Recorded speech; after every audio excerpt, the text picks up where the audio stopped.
روایت میں یہ ہے کہ 70,000 فرشتے اس سورج کو کھینچ کے لاتے ہیں مشرق سے مغرب کی طرف، 70,000 فرشتے، اور ایک فرشتے کی لمبائی کا پتہ ہے، ایک کو لا کے کان کو لا کے بوڑھے تک پتہ ہے ان کی لمبائی کتنی ہے، جنہیں زمین کو لا کے آسمان پر، اسے اندازہ کرو کہ تگڑا فرشتہ ہو۔ رسول پاک علیہ السلام نے کافروں سے فرمایا تم نے یہ جو 360 فٹ بنا کے رکھے ہوئے ہیں کعبۃ اللہ میں، یہ کسی کام کی نہیں ہے، اس کائنات کو بنانے والا اللہ تعالیٰ کی اکیلی ذات، کائنات کے نظام کو چلانے والا، ہوائیں بھیجنے والا، پہاڑ بنانے والا، زمین بنانے والا، وہ خدا ایک ہے۔ تو وہ کافر پریشان ہو گئے کہ یہ کیسے ہو سکتا ہے، اتنی بڑی کائنات ایک خدا کیسے چلا سکتا ہے؟ کہ انہوں نے 360 جو فٹ بنائے ہوئے تھے وہ سمجھتے تھے کہ یہ کائنات کا نظام خود چلا رہے ہیں، کسی کو بیٹے دینا ہو، کسی کو زندگی دینا ہو، کسی کو صحت دینا، کسی کو بیماری دینا۔ تو کافر اس بات پہ اڑے ہوئے تھے کہ ایک اللہ تعالیٰ ہو کے یہ سارے کام کیسے کرتا ہے، بیماری بھی دیتا ہے، بچے بھی دیتا ہے، صحت بھی دیتا ہے، موت بھی دیتا ہے، زندگی بھی دیتا ہے، پہاڑ چلاتا ہے، سمندر دکھاتا ہے۔ اصل میں نا کافروں کا یہ جو مرزا غلام محمد قادیانی تھا جس نے نبوت کا دعویٰ کیا، یہ لوگ ہمیشہ قرآن پڑھ کے لوگوں کے ذہنوں کو گمراہ کرتے ہیں۔ مثال کے طور پہ اس کا سب سے بڑا دعویٰ تھا غلام محمد قادیانی کا، اس نے کہا جی دیکھو اللہ تعالیٰ نے زمین بنائی ہے نا خلافت کے لیے، جناب آدم کو بھیجا خلافت کے لیے، اس کے بعد پیدر مسلسل انبیاء ہیں کیونکہ اللہ تعالیٰ خلافت کا سلسلہ برقرار رکھنا چاہتا تھا۔ یہ غلام محمد قادیانی قرآن سے دلیل دے رہا تھا اپنے پڑھے لکھے لوگوں کو، جب اس نے نبوت کا دعویٰ کیا اس نے کہا دیکھو جناب آدم سے لے کر جناب محمد رسول اللہ تک اللہ تعالیٰ نے سارے انبیاء کو بھیجا تاکہ خلافت کا نظام قائم رہے، جب تک زمین ہے تو تب تک خلافت رہے گی۔ اس نے کہا دیکھو جناب رسول اللہ کے بعد جب ان کا وصال ہوا اب تو کوئی نبی نہیں ہے، حالانکہ زمین موجود ہے، جب زمین موجود ہے تو کوئی خلیفہ بھی تو ہونا چاہیے نا، تو معاذ اللہ اس نے کہا کہ میں اللہ کا نبی ہوں، میں اللہ کا خلیفہ ہوں۔ تو لوگ پھر گمراہ ہو گئے یار اس کی بات تو ٹھیک ہے، اگر زمین ہے تو میرے خلیفہ بھی ہونا چاہیے۔ تو پڑھے لکھے لوگ اس غلام محمد قادیانی کی بات کو سن کے گمراہ ہو گئے۔ تو یہ صورتحال ہوتی ہے۔ تو کافروں نے کہا جی یہ کیسے ہو سکتا ہے کہ جناب ایک خدا ہو کے سارے کام کرے؟ اللہ تعالیٰ نے اس کے توڑ میں ایک دلیل بیان کی، سبحان اللہ۔ آپ کبھی دریا میں جا کے نا دریا میں جا کے پانی کی صورتحال کو دیکھیں، پانی کی کیفیت کو دیکھیں، آپ کو اللہ تعالیٰ کی ذات یاد آئے۔ آپ کبھی بڑے بڑے پہاڑ کو دیکھیں، اللہ کی قدرت کا نظارہ ہو۔ حضرت صاحب ہم لوگ زمین میں بیج ڈال کے آ جاتے ہیں، اللہ تعالیٰ زمین کا سینہ چیر کے اس میں سے ایک نرم سے فصل کو کیسے نکالتا ہے، یہ خدا کی شان ہے۔ یہ جو ہم کبھی کبھار پڑھتے ہیں نا کہ داتا علی اجمیری نے آگے راوی دے کنڈے ڈیرا لایا، چسکے لینے واسطے نہیں لایا، اللہ تعالیٰ کی قدرت کو دیکھنے کے لیے لگایا کہ دریا میں اللہ تعالیٰ کی کیسے قدرت کا نظام۔ مجھے یاد پڑ گیا کہ میں کوٹ سلطان میں گیا ہوا تھا پروگرام کی وجہ سے، تو وہاں پہ نا ہمارے دوست تھے، ان کے گھر کے پاس دریا تھا، دریا سندھ۔ انہوں نے کہا مولوی صاحب آج تمہیں وہاں پہ آگے لگے، میں نے کہا چلو۔ میں جب جا کے کشتی میں بیٹھا اندازہ کرے، میں حیران تھا اللہ تعالیٰ کی قدرت کا، کہ اللہ تم نے کیسا کیسا نظام بنایا ہے۔ اب دیکھیں ترجمہ اللہ تعالیٰ فرماتا کیونکہ ایک راستہ نا جی اللہ تعالیٰ ایک ہو کے ساری کائنات کی میں چلا سکتا، تاہم اس نے 360 بڑھا کے رکھے ہوئے نے ڈنگر۔ ان فی خلق السماوات والارض، اللہ نے سب سے پہلے دلیل دی، فرمایا ہے بات سنو، ان فی خلق السماوات والارض، فرمایا کہ زمین و آسمان کی پیدائش میں، زمین و آسمان کو بنانے میں، آپ اندازہ کریں کہ اتنا بڑا آسمان ہے بغیر ستون کے کھڑا ہوا ہے، بغیر ستون کے۔ آپ مثال کے طور پر اگر یہ مسجد کی جگہ شہید کر دینا، اوپر میناروں کو نقصان پہنچے گا، یعنی اتنی چھوٹی سی چھت جو ہے وہ بغیر ستون کے کھڑی نہیں ہو سکتی۔ اللہ تعالیٰ فرما رہا ہے کہ آسمان کے اوپر رسا بھی کوئی نہیں ہے جس نے اس کو پکڑا ہوا ہے، لاٹھی کی طرح لٹک رہا ہے آسمان، اور فرمایا کہ نیچے سے ستون بھی نہیں ہے۔ اللہ نے فرمایا کہ اتنا بڑا آسمان خدا نے کھڑا کیا ہے، یہ کوئی مذاق نہیں ہے، اللہ کی قدرت کا نظام ہے۔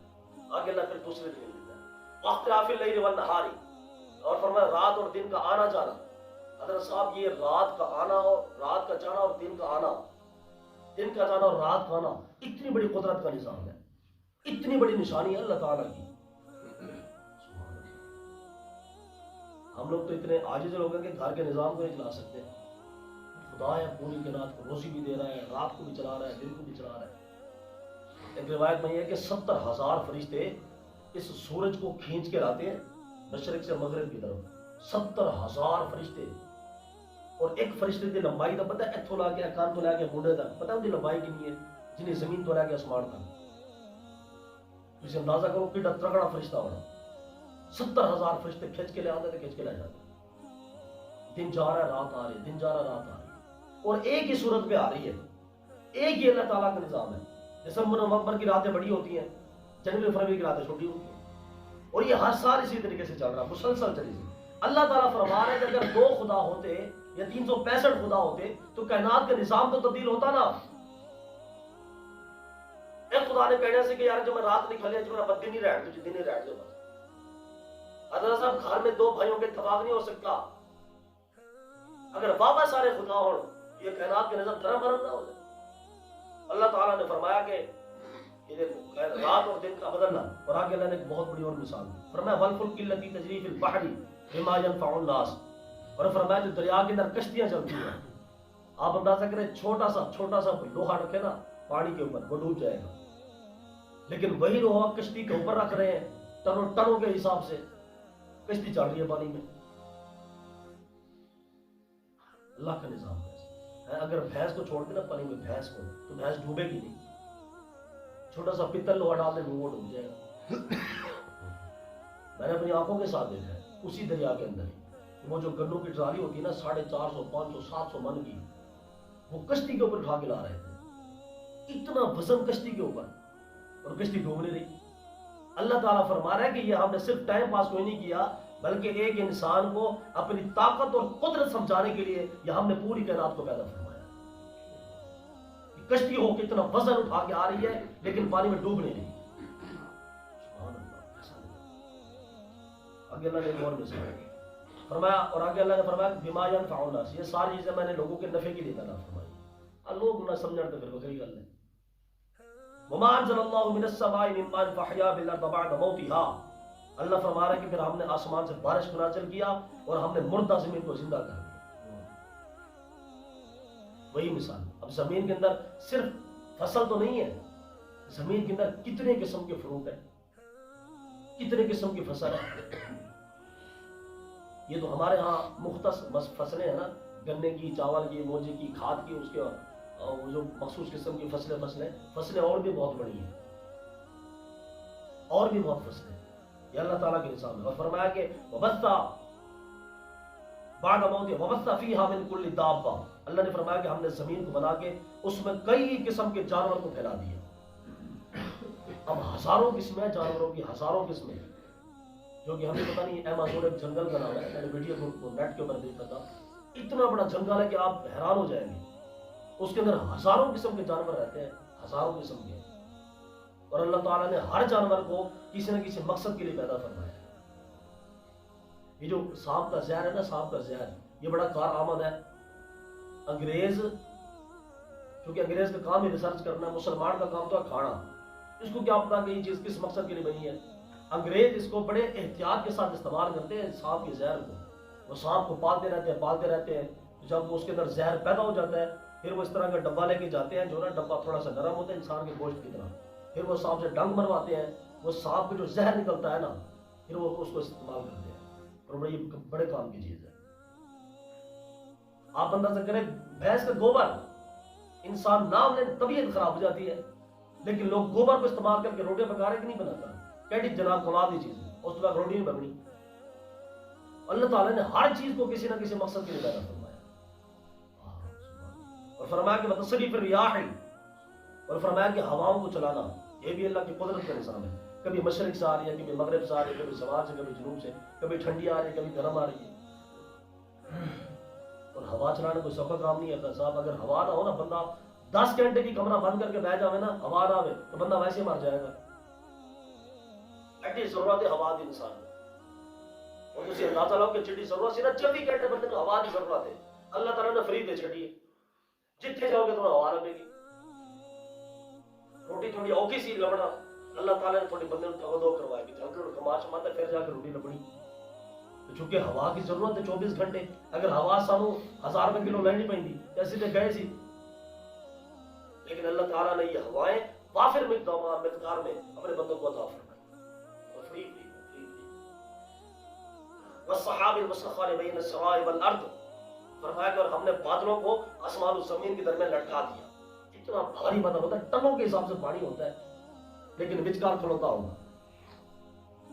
یہ اللہ کی قدرت کا نظام. آخر میں اللہ تعالیٰ کیا فرمایا؟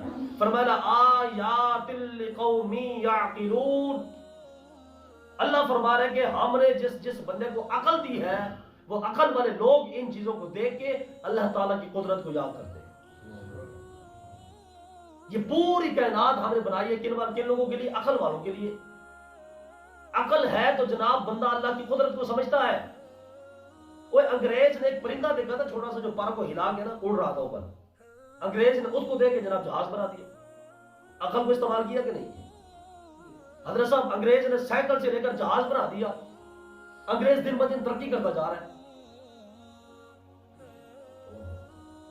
مسلمان نے اپنے دماغ کو استعمال کوئی نہیں کیا. اللہ دیا ایسی کتاب اتنا ہم نے کبھی اسلام کو سمجھنے کی کوشش نہیں کی، تو ہم کہاں سے ترقی کر سکتے ہیں؟ وہ جو کبھی اقبال نے کہا تھا کہ گرج سر بھی ہے جہاں میں قاضی الحاجات، فقر سے جو میسر ہے تمنگری سے نہیں. گر جمع ہوں میری قوم کے جسور و غیور، میری کلندری کچھ کم سکندری سے نہیں. سبب اس کا کچھ اور ہے جس کو تو خود سمجھتا ہے، زوال بنتا ہے مومن کا بے زری سے نہیں. اقبال کہنا اللہ نے ہاشیہ دیتی ہے، لیکن اسی پتہ ہے کہ وہ سلیل ہو رہے ہیں. اسی عقل اس واسطے استعمال کر رہے ہیں اسی بھرانوں کی میں کمزور کریے. ہمارے عقل اس لیے استعمال ہو رہی ہے کہ ایک پارٹی والا دوسرے پارٹی والے کو کیسے ہرائے گا. ہمارے عقل اس واسطے استعمال ہو رہی ہے کہ اسی فلاں بندے کو جناب ہم نے کیسے پریشان کیا. ہم نے کبھی اللہ کے کائنات کی طرف دیکھا ہی نہیں ہے، کوئی عقل نہیں استعمال. اللہ تعالیٰ ہمیں اس کائنات کو سمجھنے کی توفیق دے.